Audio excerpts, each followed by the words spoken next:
অপূর্ব নির্মাণ শৈলী, নিচে অসংখ্য সুড়ঙ্গ।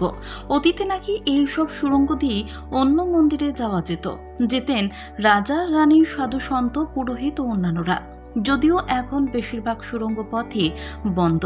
এমন অজস্র রহস্য নিয়ে হাজার বছরেরও বেশি সময় ধরে তামিলনাড়ুর তাঞ্জাভুরে দাঁড়িয়ে রয়েছে বৃহদ্দেশ্বর মন্দির। অনেকে যাকে রাজা রাজেশ্বর বা রাজার রাজেশ্বরম মন্দির বলেও ডেকে থাকেন।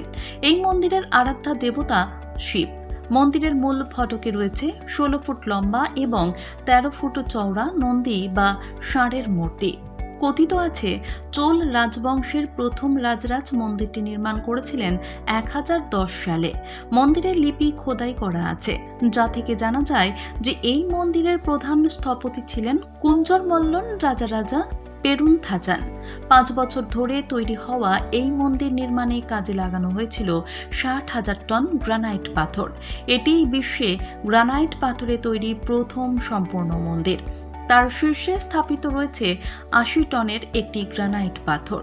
মন্দির চত্বরের প্রায় 100 কিলোমিটার ব্যাস অব্দি কোনো গ্রানাইট পাথর পাওয়া যায়নি। তাহলে মন্দির নির্মাণের জন্য এত গ্রানাইট পাথর এলো কোথা থেকে?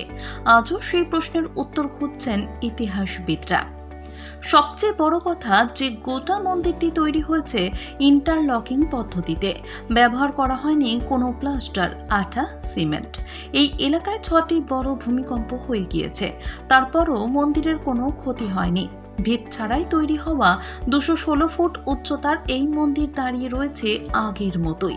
চেন্নাই থেকে 350 কিলোমিটার দূরে কাবেরী নদীর দক্ষিণ তীরে অবস্থিত এই মন্দির, যার আয়তন পূর্ব পশ্চিম 790 ফুট, উত্তর দক্ষিণে 400 ফুট। মন্দিরের মূল বিগ্রহের উচ্চতা 3.7 মিটার। এছাড়াও রয়েছে 5 মিটার লম্বা নৃত্যরত শিবের মূর্তি। এই মন্দিরের অন্যতম বিশেষত্ব, দুপুরে যখন সূর্য ঠিক মাথার উপরে থাকে তখনও মন্দিরের চূড়া বা গোপুরমের ছায়া জমিতে পড়ে না। অপূর্ব নির্মাণ শৈলী, নিচে অসংখ্য সুড়ঙ্গ। অতীতে নাকি এইসব সুড়ঙ্গ দিয়ে অন্য মন্দিরে যাওয়া যেতেন রাজা, রানী, সাধু, সন্ত, পুরোহিত ও অন্যান্যরা। যদিও এখন বেশিরভাগ সুড়ঙ্গ পথই বন্ধ। এমন অজস্র রহস্য নিয়ে হাজার বছরেরও বেশি সময় ধরে তামিলনাড়ুর তাঞ্জাভুরে দাঁড়িয়ে রয়েছে বৃহদ্দেশ্বর মন্দির। অনেকে যাকে রাজা রাজেশ্বর বা রাজার রাজেশ্বরম মন্দির বলেও ডেকে থাকেন। এই মন্দিরের আরাধ্যা দেবতা শিব।